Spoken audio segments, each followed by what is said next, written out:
ఇన్మార్ మల్లన్న ప్రశ్నించినందుకు కొంతమంది యూట్యూబ్ జర్నలిస్టుల మీద కేసులు ఫైల్ చేయమని అలా పట్టయాలకు చెప్తాడు. అయితే నేను ఇలా సూటి ప్రశ్నలు లీగల్గా అడుగుతున్నా. చాలామంది వాళ్ళు ప్రశ్నలు అడిగినారు. చింతపండు నవీన్ గారు, మీ ఆఫీస్ ముంగట ఈ కార్యక్రమం మొత్తం ఈ ఇష్యూ జరిగింది. మళ్ళీ ఇది అబెట్మెంట్ ఆఫ్ సూసైడ్ కిందికి తీసుకోవాలన్నా లీగల్గా ఏంది అని అనేది ఒక పెద్ద ప్రశ్న. ఎందుకు అనంటే ఆ జాగాల ప్రాక్సిమిటీ ఉన్నది నువ్వే. మళ్ళీ నువ్వు ఆఫీస్లో ఉన్నావా, నువ్వు ఆఫీస్లో లేవా? లాస్టు ఈశ్వరాచారి మీ ఆఫీస్లో ఎవరిని కలిసిండు? మీరు ఆయనని పిలిపించిండ్రా? ఆయనంతలా ఆయన వచ్చిండా? పిలిపిస్తే ఆయన మనస్తాపం సూసైడ్ చేసుకోవాల్సినంత కర్మ ఆయనకు ఎందుకు పట్టింది? బీసీ ఉద్యమము కేవలము సూసైడ్తోని జరుగుతుందా అంటే ఈడ ఈశ్వరాచారికి అండ్ బీసీలకు రెండు అవమానాలు జరిగినాయి. అంటే ఒకటేమో బీసీలను ఒక పావు చేసి వాళ్ళని సూసైడ్ చేయించే అబెట్మెంట్ అయిందా అన్నది ఫస్ట్ ఆరోపణ.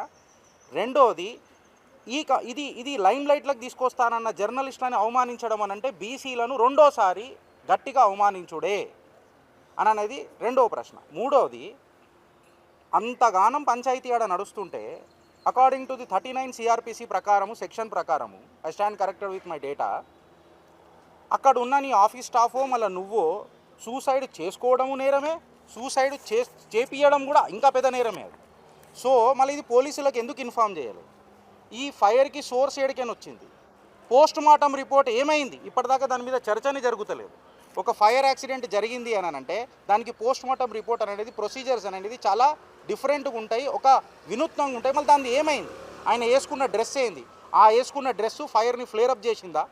నువ్వు చేసినావా, నువ్వు చేయించినావా అని చెప్పి ఎవరు మాట్లాడతలేరు. నీ ఆఫీస్ దగ్గర జరిగింది కాబట్టి అడుగుతున్నాం. మళ్ళీ దీని మీద పంచాయతీ ఎవరు చేస్తారు? అసలు పోలీసులను కూడా నేను అడుగుతున్నా, ఆ సీన్ని మొత్తం సీల్ చేయాలి. ఇది ఒక అబెట్మెంట్ ఆఫ్ సూసైడ్ కిందకి కన్సిడర్ చేయాలా? అనుమానాస్పదంగా ఆయన మీద కేసు బుక్ చేయాల్సిందే. అఫ్కోర్స్ ఆయన కూడా మంచిగా రావాలన్నది మేము కూడా కోరుకుంటున్నాం. కాకపోతే ఇందులో ప్రధాన నిందితుడు ఎవరు ఉన్నారు అనేది పోలీసు వాళ్ళు పట్టాలి కదా. ఆ సీన్ని మొత్తం సీల్ చేయాలి కదా. ఇన్వెస్టిగేషన్ కాకుండా, సీసీ ఫుటేజులు తీయకుండా ఆయన సోఫాలో కూర్చోబెట్టి మాట్లాడు అని అనేది ఇది ఎక్కడనో ఒక ఫేవరెటిజం జరుగుతున్నది అని క్లియర్ కట్గా కనిపిస్తున్నది. So I request the concern call మీద కాలేసుకొని ఇట్లాంటివి మాట్లాడుతుంటే జర మాకే రాజ్యాంగబద్ధంగా కొంచెం జర డిఫరెంట్ అనిపిస్తున్నది. సో మేమేమంటున్నాం అంటే నువ్వు కూడా కడిగిన ముత్యం లెక్కనే జర బయటికి రావాలా.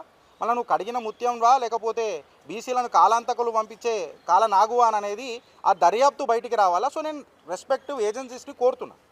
Last but not the least ఏంటంటే అసలు సీసీటీవీ ఫుటేజ్లు ఈయన ఇవ్వకపోతే బయట దొరకాయా? ఇంకొక గంభీరమైన ఆరోపణలు ఇలా మీడియా జర్నలిస్టులు, యూట్యూబ్ జర్నలిస్టులు ఏమని మాట్లాడుతున్నారంటే, ఏమన్నా ఎవిడెన్సులు సపరేషన్ చేసే యాక్టివిటీ జరుగుతుందా, ఎవిడెన్సులు ట్యాంపర్ చేసే యాక్టివిటీ జరుగుతుందా, ఇన్ని రోజులు అయిపోయినా యాక్చువల్ ఎవిడెన్సులు బయటికి ఎందుకు వస్తలేవు, నేను కొట్టినట్టు చేస్తా నువ్వు ఏడ్చినట్టు చేయననే తత్వం ఏమైనా నడుస్తుందా అని అనేది లీగల్ క్వశ్చన్స్ ఇవన్నీ ఉన్నాయి. First question, source of fire ఎందుకు అసలు? ఫస్ట్ ఆఫ్ ఆల్ ఈశ్వరాచార్య ఎందుకు వచ్చేది? సెకండ్, ఏం మెంటల్ హరాస్మెంట్కి గురైండు? థర్డ్, ఆయన సూసైడ్ చేసుకునేటప్పుడు మీ వాళ్ళు పోలీసు వాళ్ళకి ఎందుకు ఇన్ఫార్మ్ చేయలేదు? ఫోర్త్, సోర్స్ ఏడికైనా వచ్చింది? ఫిఫ్త్, సీన్ ఆఫ్ అఫెన్స్ని సీల్ ఎందుకు చేయలే? సిక్స్త్, అలా భార్య వచ్చి మిమ్మల్ని మాట్లాడినప్పుడు కూడా మీరు ఎందుకు కనికరించలే? Last but not the least కంప్లీట్గా ఎవిడెన్స్ ఎందుకు బయటకు వస్తలేదు? అది పెద్ద నేరం అవుతుంది. సీన్ ఆఫ్ అఫెన్స్ ఏదో ఏది సీజ్ చేయాలని అది కూడా స్పష్టంగా చెప్పు. మన ఆ ఏరియా కంప్లీట్గా ఆయన ఆఫీసు గీఫీసు స్టూడియో ఎక్కడ జరిగిందో అక్కడ కంప్లీట్గా అది సీల్ చేయాల్సిందే. And last but not the least ఏంటంటే బీసీలకు న్యాయం జరగలే. ఇన్ఫ్యాక్ట్ చెప్పాలంటే బీసీలకు రెండవసారి ఈశ్వరాచారి సూసైడ్ చేసుకున్నట్టు అయింది. ఇది ఒక దురదృష్టపు ఘటన. అన్నా నేను బీసీలకు కూడా ఒక చిన్న కోరిక కోరుతున్నా, బతుకుండి గెలుద్దాం, సూసైడ్ చేసుకొని కాదు.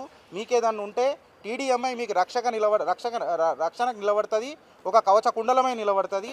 టీడీఎంఐ మీకు సుదర్శన చక్రం అవుతుంది. జై హింద్, జై భారత్. క్రైమ్ ఇన్సిడెంట్ జరిగిన ఆడ మొత్తం రిబ్బన్ కట్టేసి ఒక పోలీసులను పెట్టి అక్కడ ఆపేస్తారు. కానీ ఇప్పటి వరకు క్యూ న్యూస్ ముందు అబ్బాయి కాలబెట్టుకొని చనిపోయిండు, క్యూ న్యూస్ ముందు కిరోసిన్ పెట్రోల్ పోసుకుండు. ఇప్పటి వరకు ఆ స్టూడియో చుట్టూ రిబ్బన్ కట్టాలి, ఎవరు పోకుండా చేయాలి, అందులో ఉన్న సాక్షులన్నింటినీ గ్యాదర్ చేయాలి. మరి ఇప్పటి వరకు ఎందుకు జరుగుతలేదు? ఇది పోలీసులు వాళ్ళకు ఫేవర్ చేసిన స్పష్టంగా కనబడుతుంది. అదే పేర్కొన్నాం. కాబట్టి అంతే.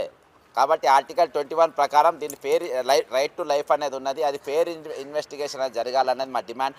ఫస్ట్ ఇమీడియట్గా పోలీసులు చేయాలి. మీ ఎంక్వైరీ మీద మాకు నమ్మకం కలగాలంటే మీరు ఫస్ట్ ఇప్పటికే లేట్ చేసిండు. ఆ స్టూడియోని మొత్తం మీరు మీ ఆధీనం తీసుకోవాలి.